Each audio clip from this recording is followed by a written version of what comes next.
കർഷകരായ സജീവങ്ങളാണ്. അവരിൽ നിന്ന് നമുക്ക് കുറച്ച് ചോദ്യങ്ങൾ ചോദിക്കാം.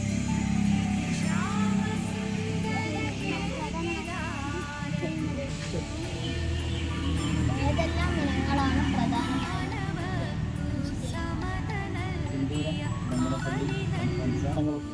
കാലാവസ്ഥയുടെ മാറ്റം ഇതൊക്കെ കൊണ്ടാണ് നെൽകൃഷിയിൽ നിന്ന് മാറിയിട്ട് മഴയ്ക്ക് മാറാനുള്ള കാരണം.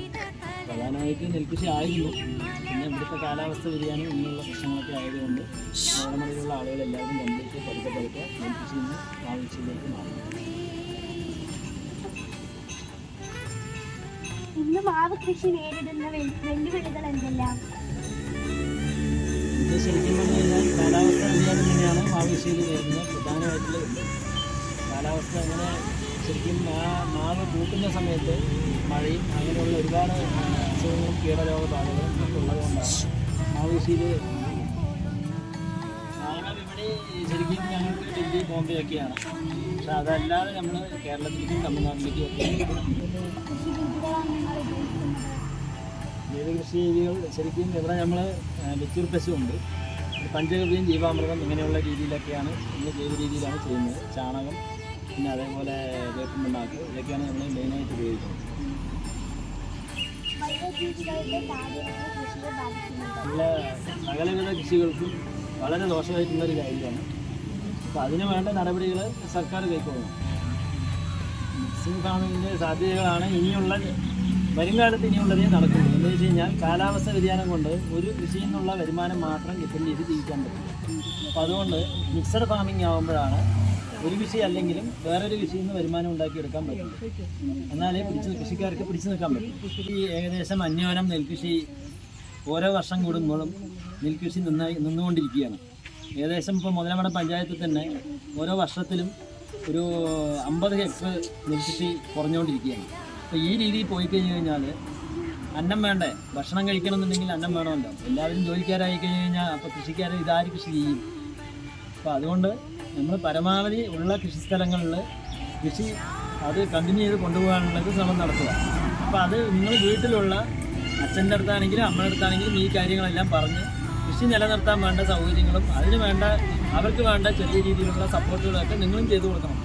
എന്ന് വെച്ച് കഴിഞ്ഞാൽ ഭാവി തലമുറകളാണല്ലോ നിങ്ങളെല്ലാവരും. അപ്പോൾ നിങ്ങളെല്ലാവരും പഠിച്ച് ഇങ്ങനെ ജോലിക്ക് പോയിക്കൊണ്ടിരുന്നു കഴിഞ്ഞാൽ ഈ കൃഷി ആരാ ചെയ്യുക? ഭക്ഷണത്തിൻ്റെ കാര്യം എന്ത് ചെയ്യും? കൃഷിക്കാരില്ലാതെ ആർക്കും നിലനിൽപ്പില്ലല്ലോ.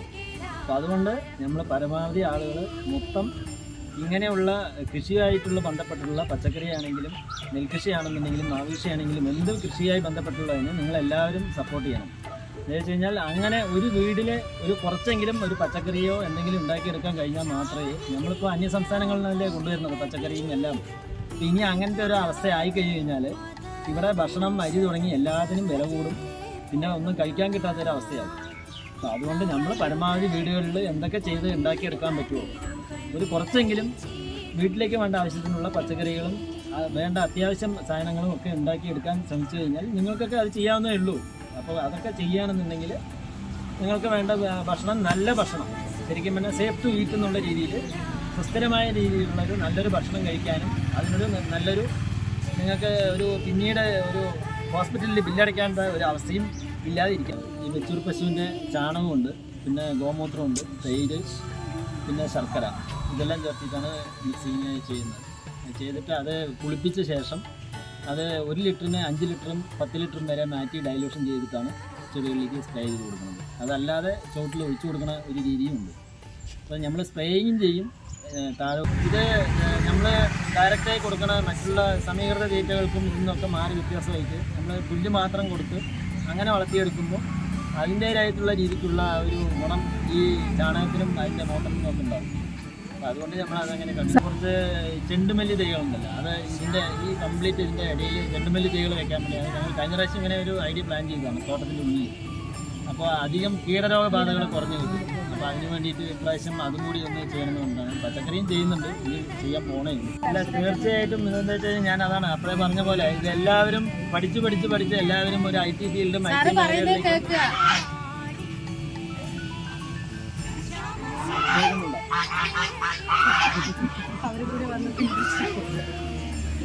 ഡോക്ടർമാരും IT മേഖലകളിലേക്കൊക്കെ മാറിക്കഴിഞ്ഞു കഴിഞ്ഞാൽ കൃഷി എന്നുള്ള ഒരു ശരിക്കും നിലനിൽപ്പ് തന്നെ ഇല്ലാണ്ടായി പോകും. അപ്പോൾ അതുകൊണ്ട് നിങ്ങൾ കുറച്ച് പേരെങ്കിലും പറ്റുമെങ്കിൽ നിങ്ങൾക്ക് വല്ല സമ്പാദ്യം ഉണ്ടെങ്കിൽ ഒരു 2 ഏക്കർ ഭൂമിയെങ്കിലും വാങ്ങിക്കുക, അവിടെ കുറച്ച് കൃഷിയെങ്കിലും ചെയ്യുക. അത് അങ്ങനെ ചെയ്തു കഴിഞ്ഞാലേ നമ്മുടെ കേരളത്തിൽ ഈ കൃഷി നിലനിന്ന് പോകാൻ പറ്റും. നമ്മൾ ഈ ഭക്ഷണമില്ലാതെ നമ്മളിതിപ്പോൾ എപ്പോഴും ഹോട്ടലിലും അവിടെ എവിടെയും പോയിട്ട് ഭക്ഷണം കഴിക്കാൻ പറ്റില്ലല്ലോ. ഇന്നിപ്പോൾ നിങ്ങൾ പേപ്പർ നോക്കിയാൽ കാണാം, ഫുഡ് ഇൻഫെക്ഷൻ എവിടെ നോക്കിയാലും അതേ ഉള്ളൂ. അപ്പോൾ നമ്മൾ അങ്ങനെയുള്ള കാര്യങ്ങളുള്ളപ്പോൾ നമ്മുടെ നാട്ടിൽ ശരിക്കും ആ കൃഷി ചെയ്തെടുക്കുകയാണെന്നുണ്ടെങ്കിൽ കായ്ഫലം കൂടുകയും ചെയ്യും. പിന്നെ അത് മാത്രമല്ല കീടരോഗങ്ങൾ വളരെ കുറയും ചെയ്യും.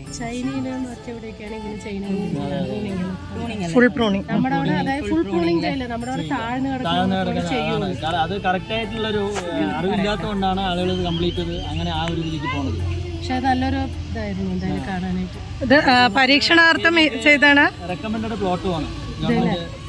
ബോർഡ് കണ്ടില്ല, ആ ബോർഡൊക്കെ നമുക്കൊരു ഫോട്ടോ എടുക്കണം.